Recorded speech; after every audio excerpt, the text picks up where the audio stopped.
Hello out there, YouTube. This is Wicked Novus. Finally able to get the chance to record another one of these episodes. Oh my goodness, it's been so long, so many months.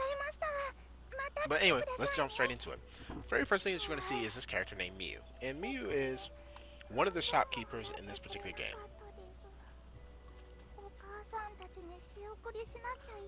Miyu's kind of almost this down on her luck cat who's trying to support her family because her family is quite large and they've hit bad times. And she is a secret character in this game. And she's actually one of the more fun secret characters. Well, I say fun, but she's just one of the ones that you care about a little bit more. But we'll go past what she can do and we'll just go back to what her shop is. Her shop is the Mana Graphics shop. And depending on who you play, you either get the Mana Graphics shop either early in the game or extremely late in the game. For Kanata, you get Miyu's Mana Graphics shop really early in the game. And what Mana Graphics do is, Mana Graphics are essentially customizations for your weapons to give your weapons different elements. Not only do they give your weapons different elements, but they also give your weapon a skill. And each individual thing does something different, which is something she just actually explained.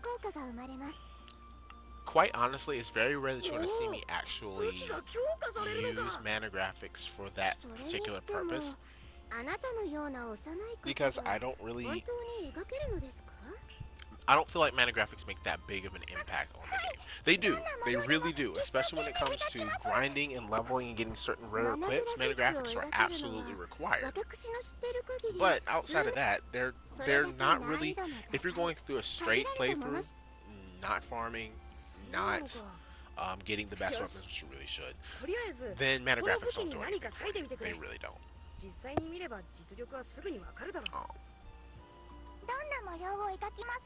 But but going back to Miyu and walking away from the basics of Mana Graphics, Miyu's shop is very interesting. When you go to Miyu's shop, you have to sort of create a Mana Graphic, and each Mana Graphic is made out of different things. And one of the things that's very important to Mana Graphics are actual mana. Hey, that's right there in the word. And the type of mana, this game is very recipe based, so you have all these different recipes for Mana Graphics and you'll learn more as you go through the game. And since your inventory transfers over from New Game Plus, then you get to keep it and still recreate your Mana Graphics if you need to. And I think Mana Graphics don't transfer over. Don't hold me to that. They may. It's been a long time since I looked at this video. It's been a long time since I played this game. I'm out of space on my recording hard drive at this point. But I completely lost my train of thought. But anyway, we'll go past that. Miyu's shop is very interesting because when you order your Mana Graphics, she asks you how much you want to pay. And this is very important, especially if you want to recruit Miyu.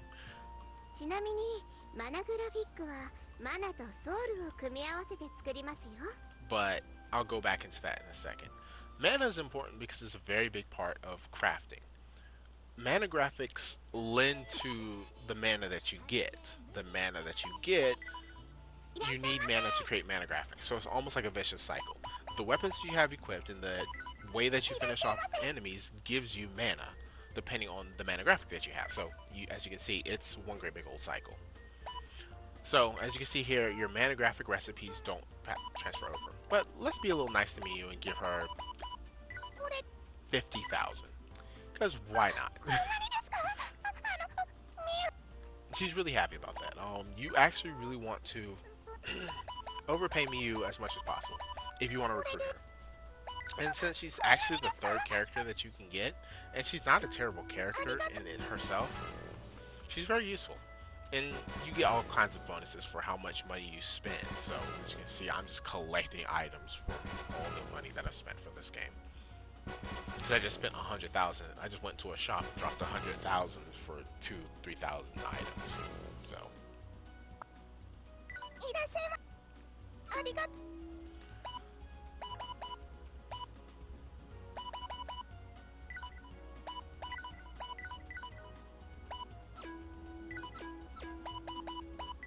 So I'm going to go ahead and equip mana graphics because now the mana graphic window is open. Since Kanata feels like a dark type character to me, I'm going to equip him with Black Hole. With Tsubaki, I'm going to hit her with Phoenix. And I'm not going to be doing any farming or anything special in this particular run that you're going to see. And we're going to skip ahead a whole bunch of customization and go back into the story. Ugh, I can't believe how many times I switched sides. But anyway, this creature is a Prinny, as you can see in the text box. If you know anything about JRPGs that aren't Final Fantasy, you probably know what a Prinny is. If you don't, you kind of need to play this guy because that's going to explain what a Prinny is. And I'm not going to do it for you. It's a basic. You need to know what a Prinny is.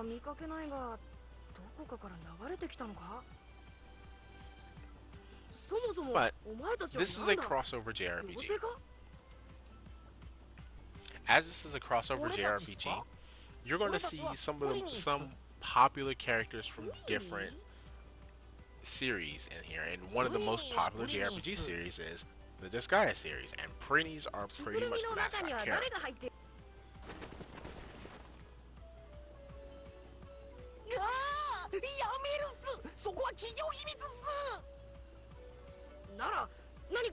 Why am I not talking about the story right now? Because this is pretty nonsensical and it's pretty much just showing you that Prinnies are in this game. And this is a 45-minute long video, so there's going to be a point where I'm going to stop talking and let you see what happens for the rest of this video.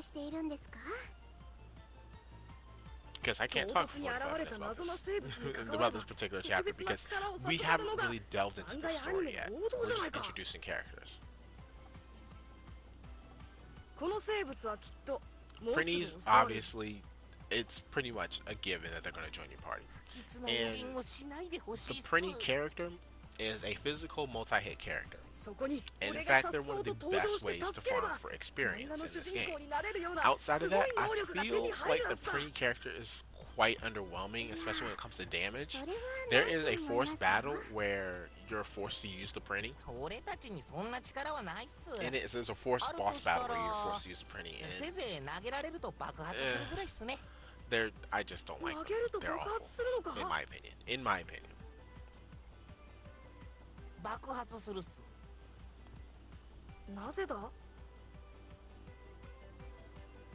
Oh, and we just missed a really, really funny joke. I don't know, I'm breaking down the characters. I'm not paying any attention to the story because there is none at this point in time.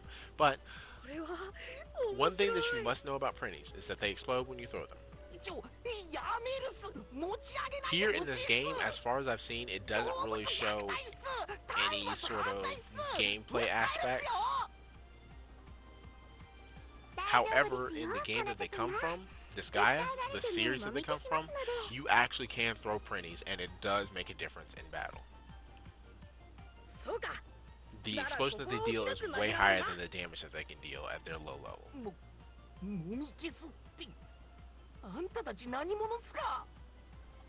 俺はこの宇宙魔界を滑る犬魔王カナタだ。任せろ、思いっきりぶん投げてやるぞ。やめるっす。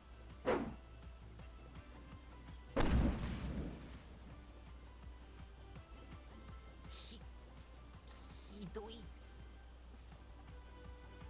おお、すごいぞ。本当に爆発したぞ。Yeah, there's nothing really to say. I just said everything that just happened in like 5 minutes. This is one of the downsides really to this game is that there's a lot of conversations to say the same thing, to say one thing, which I don't feel like is really necessary.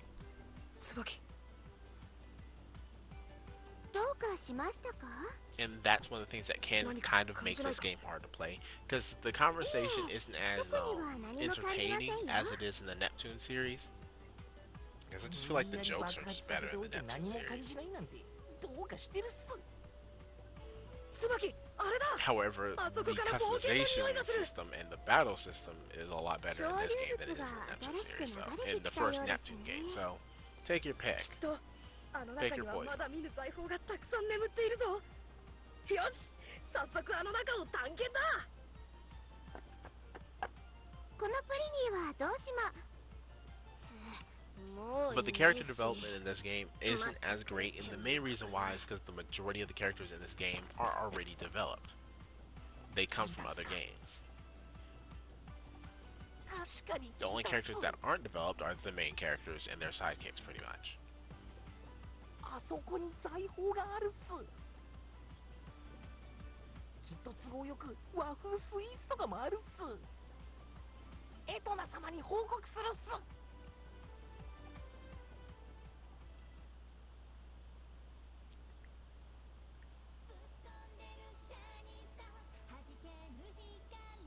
So, this dungeon is actually the next dungeon we're going to be headed into. But for now, we need to make a few stops. Once you pay Miyu enough mana, you start getting events for her. あ、こんにちは。今日はどこかへお出かけですか？ちょっと商店街を散歩だ。何か掘り出し物があるかもしれないからな。And Miyu's a very cute 掘 character. り出し She's a 物 snow を買 cat. いたいなら行く先々で食べ物ばかり買わないでください。大丈夫だ。そういえばマナグラフィックの材料にマナがあるだろ？はい、ありますよ。すごく甘い匂いがするんだが、食べられるのか？ Oh, it turns out that mana tastes like chocolate. Yeah, I completely forgot about that. おお、食べられるのか。カナタ様、マナは貴重なものです。 And they are kind of precious, since the only way you should tend to get them is actually through battle. So you might want to be careful about eating too much of it. There's other ways of getting mana in this game, but it's generally through the Coliseum, which is a pain in もし the マナが butt. 余ったりしたらお裾分けしますよ。 But that's a completely different story. 本当か？ And すまないな、ミユ。 I'm not necessarily sure if I'm going to show the あん Coliseum まり here or 甘 not. やかさないでください。さあ、カナタ様、私たちもそろそろ行きましょう。じゃあな。マナグラフィックが欲しくなったらまた店に行くぞ。はい、ありがとうございます。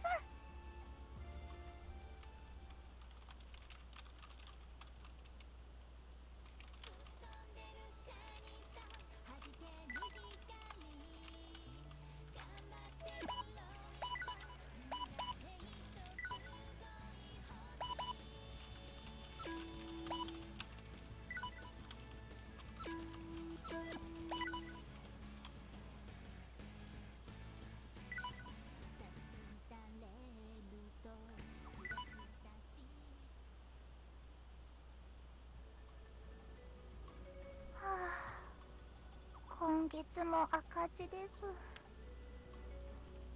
そんなに貧乏なのか？いつからそこに？びっくりしました。声をかけても反応がなくてな。それで店は儲かっていないのか？はい。お客さんはそれなりに来てくれるんです。 Poor Miyu, because she's such a great お金 character. をあんまり払ってくれなくて。あなたの性格では Well, in 相 battle, 手によってはうまく言 she's えな not い my でしょう favorite. ね。でもミユは決めているんです。描いた模様の価値はお客さんに決めてもらおうって。 She's still a decent character. まだまだ She's better than 未熟 Prince. ですから Let me put it that お way. 客さ I ん like が her so 模 much 様に better 満 than 足 Prince. しなかったらお金なんてもらえないです。それは立派な心構えだな。でもそれだとお金を稼ぐのは大変だと思うぞ。はい。お店は火の車なんです。お母さんにも仕送りしないといけないし、もっと頑張らないといけないです。仕送りなんてしているんですか？お母さんは遠くの辺境で暮らしてます。お父さんは病気だし、弟はまだ働けないし、だからミユが稼がないといけないんです。偉いぞ。俺も応援しているからな。ではカナタ様、今度何か Now the game asks you to pay a little extra because once you get enough mana graphics made, once you spend enough money in the shop, they say pay her more. And it's not really revealed that you 気 can にするな。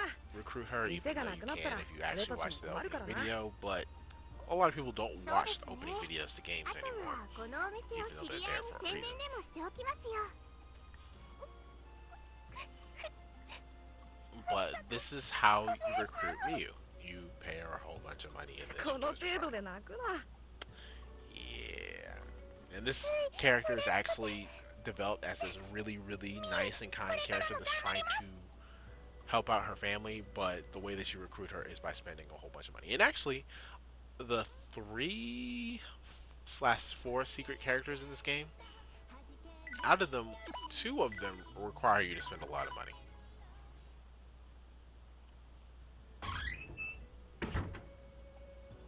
お店は順調か、みゆ。それがすごく順調なんです。お客さんもたくさん来てくれるようになりましたし、お母さんへの仕送りもできてます。それは良かったですね。本当にありがとうございます。宣伝してくれたり、何度もお店を利用してくれたおかげです。俺も模様を描いてもらって助かっている。お互い様だろ。どうかしたか？ですね。みゆ、恩返しがしたいです。 And now she's joined us. 恩返しですか？はい。お店のことも仕送りのこともみゆだけじゃうまくできなかったです。だからせめてもの恩返しでみゆも何かお手伝いしたいんです。 One thing that's never really explained is how she's able to do this and run her shop at the same time. 俺たちの手伝いとなると漂流物の処理だけど。みゆ、モンスターとも戦えますよ。みゆは雪猫股です。氷とかでモンスターぐらいやっつけられます。 And she's shown to be more of an intelligent, special-based character than a physical character. But I don't use her all that much, so I can't say that she is. She's certainly still better than Trinity. I do use her in one of my optional dungeon videos, but it's the latest one that I put up. 俺はカナタだ。頼むぞ、みゆ。カナタお兄ちゃん、椿お姉ちゃん、よろしくお願いします。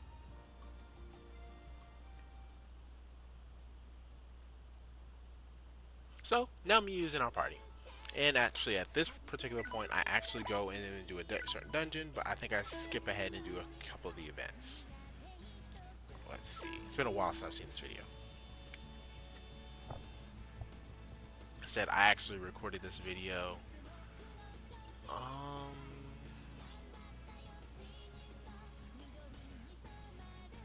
at least 5 months ago.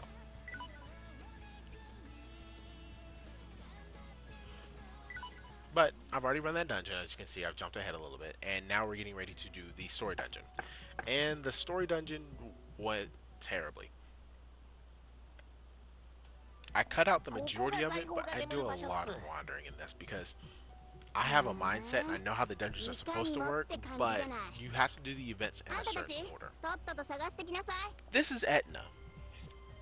Etna is a very interesting character who's also from the Disgaea series. She's also one of the most recognizable JRPG characters outside of the Final Fantasy series again. Etna is a physical character, really sadistic, and like most characters from the company that makes the Disgaea series, which is the NIS company, she is sensitive about her bust.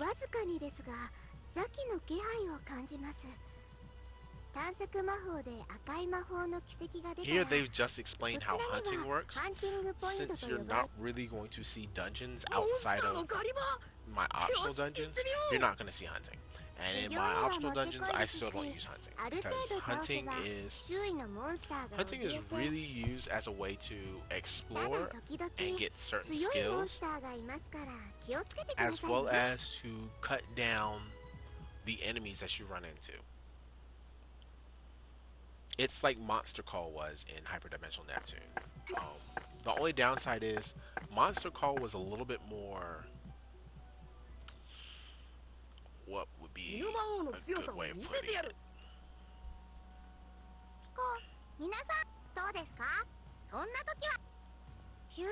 This is Fury Chain. I'll come back to Fury Chain in a second. Monster Call is just more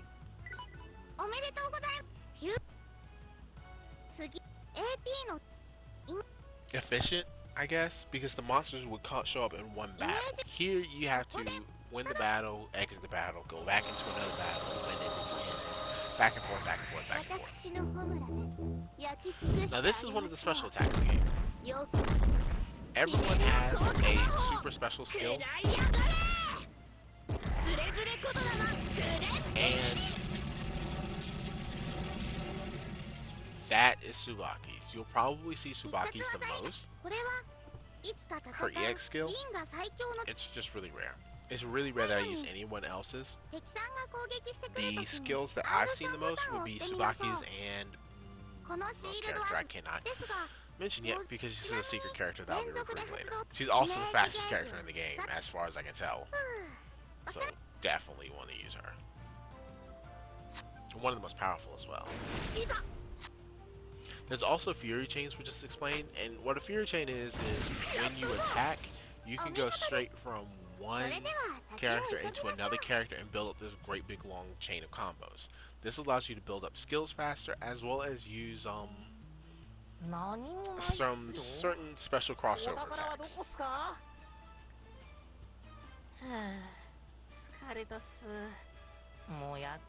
Now, the rest of this dungeon is actually pretty much just events and boss fights, because all we're here for is we're trying to hunt, we're looking for treasure in this dungeon, and they overheard us, so now they're trying to look for treasure in this dungeon too.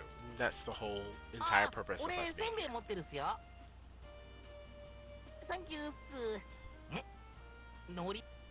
In fact, I don't think I have anything else I need to explain in this particular video that I won't be explaining in other videos coming up, so I'm actually going to go ahead and sign out here. This has been Suike Novus. I will see you guys next time, and for now, just enjoy the rest of the video.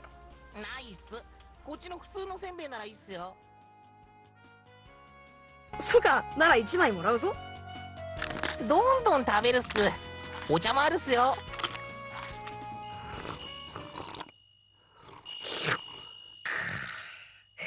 落ち着くな。そうっすね。ああ！あんたは城下町にいた犬魔王っすね。そうだ。こんな場所で会うなんて奇遇だな。俺たちはお宝を探しているっす。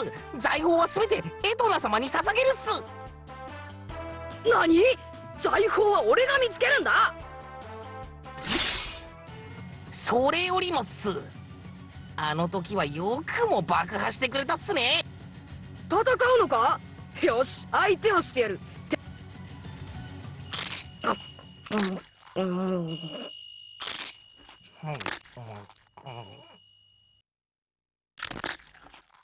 ナタ様もあなたたちもその手に持っているせんべいを捨ててさっさと戦え。行くぞ。負けないっす。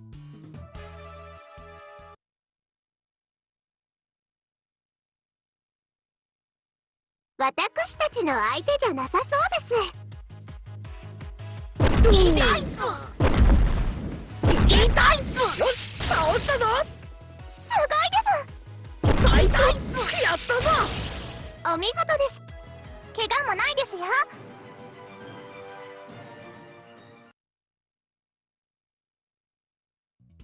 なかなか楽しめたぞ。痛いっす。もうボロボロっす。逃げるっす。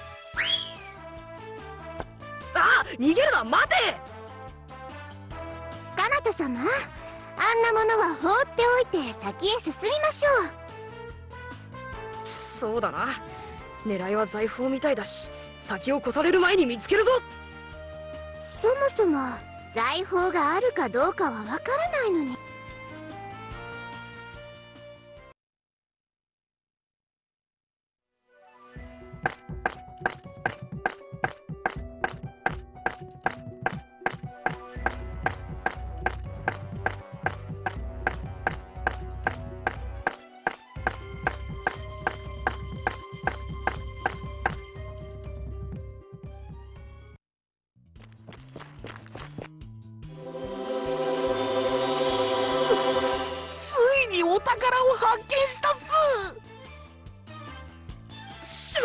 先を越されたか。これでエトナ様も大満足っす。給料アップも夢じゃないっすね。待て、その宝箱を開けるのは俺だ。やっぱり来たっすね。都合よく現れるのは分かっていたっす。どういうことだ。こういうことっす。みんな行くっすよ。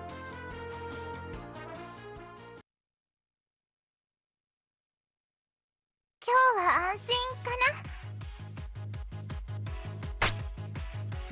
な。そこだ。フラッやったぞ。すごいです。たっ攻撃に耐えられるか。よし、倒したぞ。お見事。犬魔王カナタの冒険は続く。強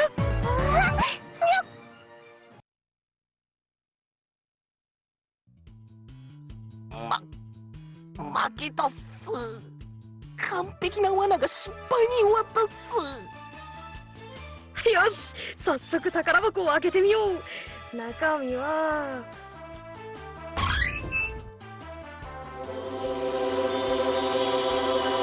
やったぞツバキ、財宝を手に入れたぞ。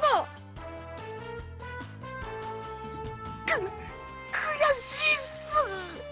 胸っす。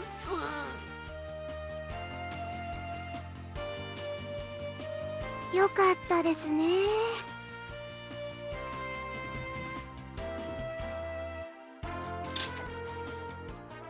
お前たち、これは持っていけ。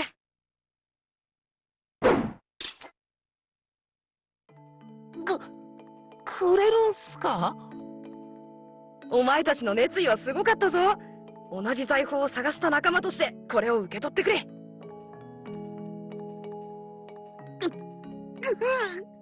こんな場所で友情が芽生えるなんて感動っす。ありがとうっす。せっかく見つけたものをあげてしまって良いのですか。あ、いいんだ。さてとツバキ、次の財宝を探しに行くとするか。中身はどうでもいいんですね。探すのが楽しいんですか。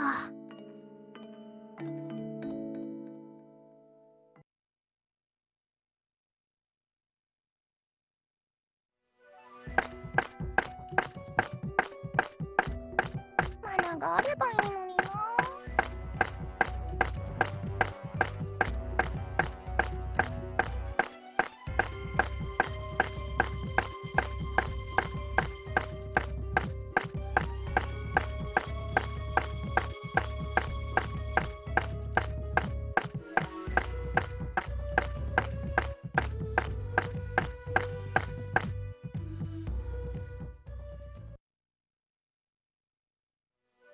なかなか新しい財宝は見つからないな。重力場も見当たりませんし、もう少し奥へ行ってみましょう。ツバキ、話し声が聞こえないか。向こうの方からです。誰がいるかは大方わかりますけど。まあ、いつになったらお宝が見つかるのよ。今探しているっす。もう少し待ってほしいっす。つまんないもん持ってきたら承知しないからね。あいつらみたいに。犬魔王にもらったっす。友情の証っす。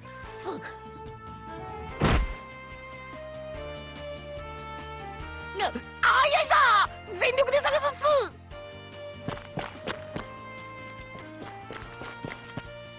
エトナ様。ああ、何見つかったの。賑やかで楽しそうだな。トリニーがいっぱい。これだけたくさんいるとちょっと可愛いかも。エトナ様、あいつが犬魔王っす。あんたが犬魔王。お前がプリニーたちの主人か。そうよ。私は宇宙に眠る財宝とスイーツを求める銀河美少女パイレーツ。人呼んでキャプテンエトナ。プリニーたちが随分と世話になったみたいじゃない。私に歯向かったらどうなるか教えてあげる。美少女パイレーツ。椿、パイレーツはスタイル抜群だと聞いていたが違うようだぞ。そうですね、偽物かもしれませんね。ダメっす。エトナ様に体型の話は NG っす。エトナ様にペチャパイなんて言ったら殺されるっす。ペチャパイって言うな。うぎゃ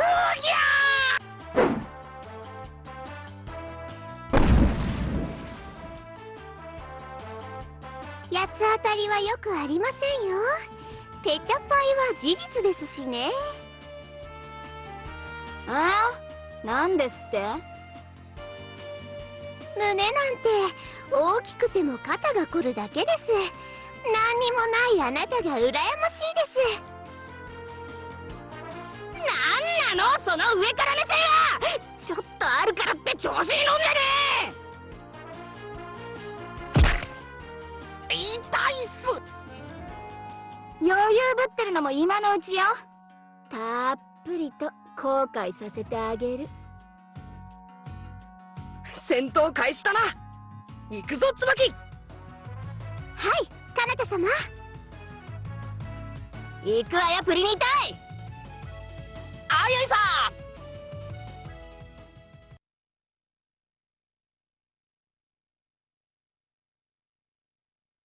私たちの相手じゃなさそうです。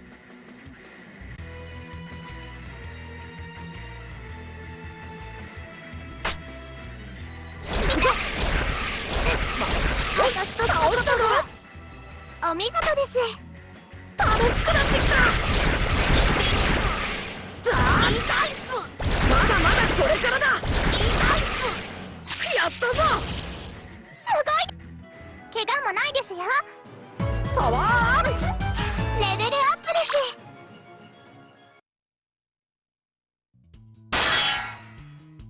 なかなかやるじゃない。思った以上に強いです。相当な魔力の持ち主ですね。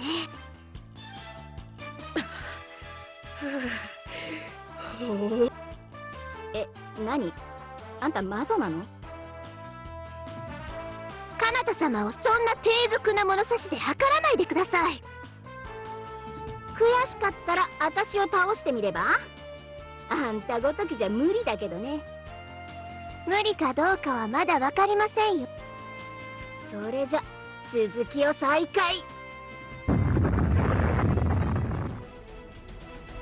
何事っすか？カナタ様、すぐに脱出しましょう。漂流が始まりました。どういうことだ椿。重力場を壊さなくても時々このように漂流が始まることがあります。早く外に出ないと流されてしまいますよ。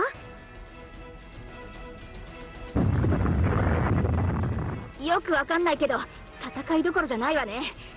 プリンタイ撤収するわよ。あいあいさ。あんたたちとは一時休戦にしてあげる。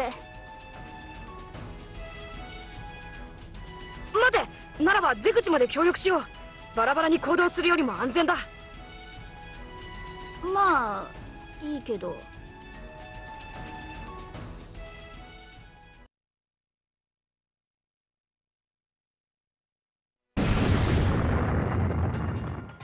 いけません。すぐに脱出しましょう。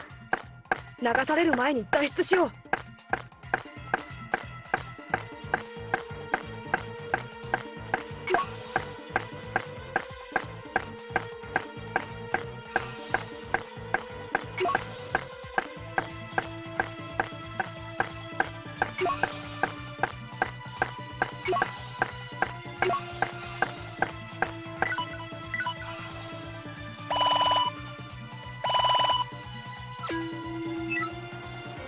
漂流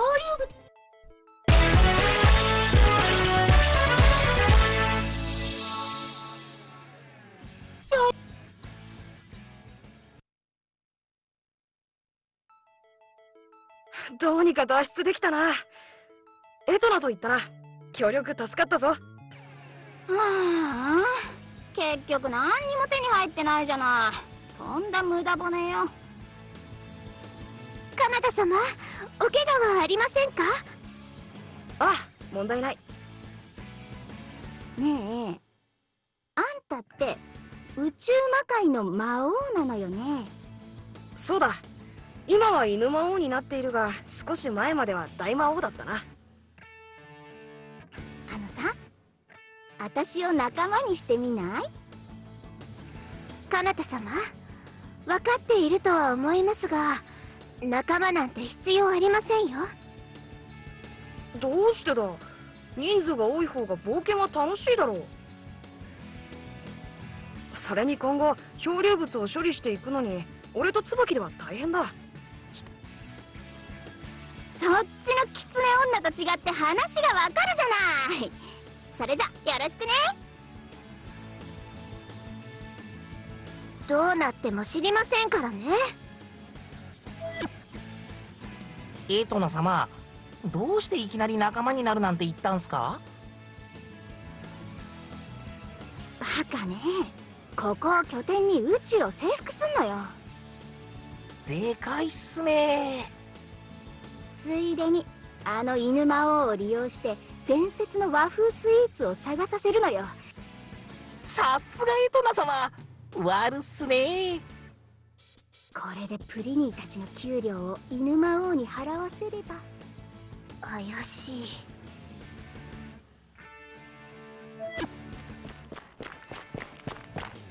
エトナ様、大変っす。何よ、今いいとこ。あれを見てほしいっす。あ私のコンキスタドール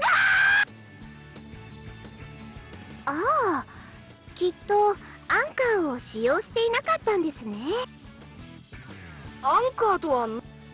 漂流物がどこかへ流れていかないように宇宙魔界の周囲に留めておける貴重な道具です。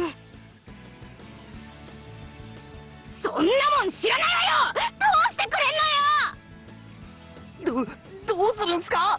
このままじゃ宇宙の藻くずっす。エコを叫ぶ時代に巨大質量の粗大ゴミ投棄っす。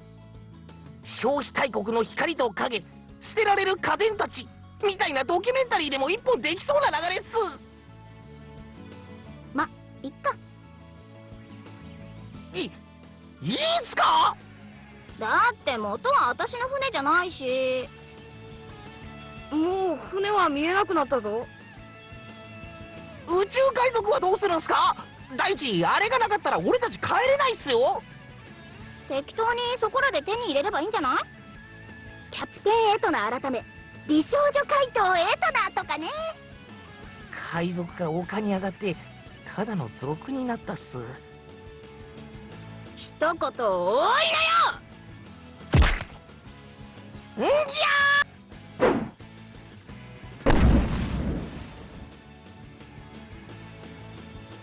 本当にどうでもいいんだな。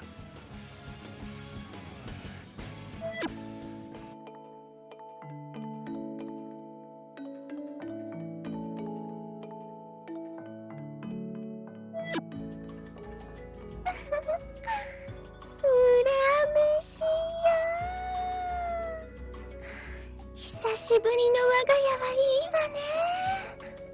戻ってこれてよかった。まさかあんな遠くまで流されるなんて思わなかったわ。ビオは元気かしら？後で会いに行ってみよう。さあ、今日は誰を驚かせようかしら。お客さんが寝ているところを驚かせるのも楽しいし、いきなり背後からびっくりさせるのも楽しいわね。早く誰か来ないかしら。退屈で死んじゃいそうよ。って私はもう死んでるから関係ないわよね。幽霊って空を飛べるし、壁も通り抜けられるし、あとはお話しできるお客さんが来れば文句なしなのに。でも近いうちに素敵な出会いがありそうな気がするのよね。あ、お客さんかしら。いらっしゃいませ。幽霊亭ようこそ。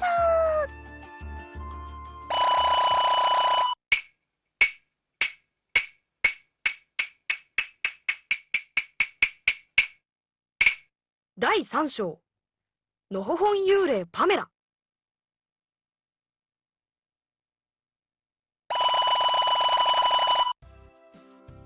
その時俺たちは倒れる仲間を乗り越えて試練に見事打ち勝ったっす。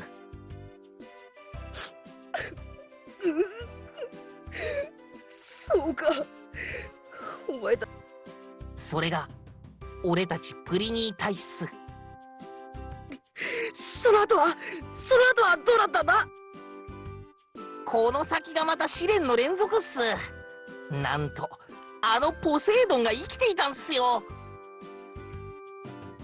ポセイドンが秘宝の力が効いていないのか。それっす。そもそもあの秘宝は偽物だったっす。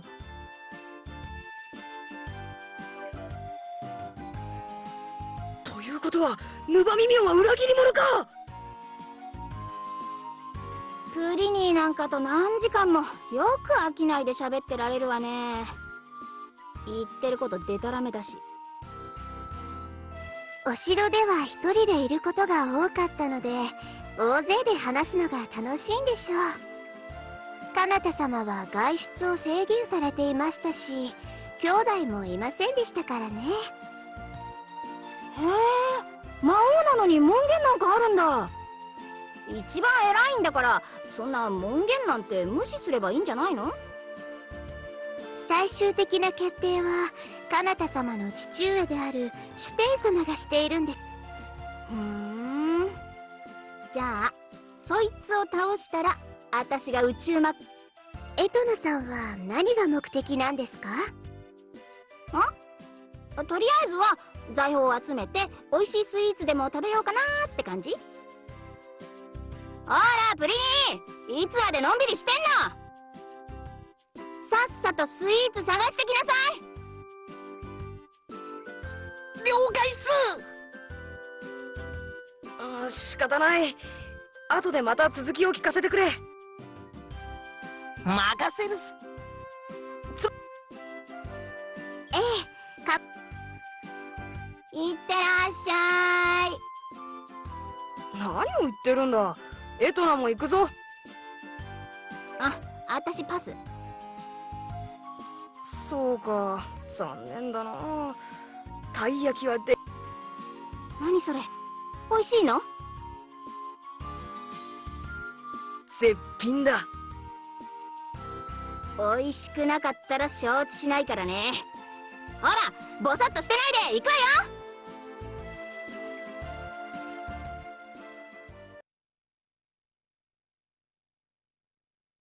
ぶっ飛んでるシャイニースター弾ける光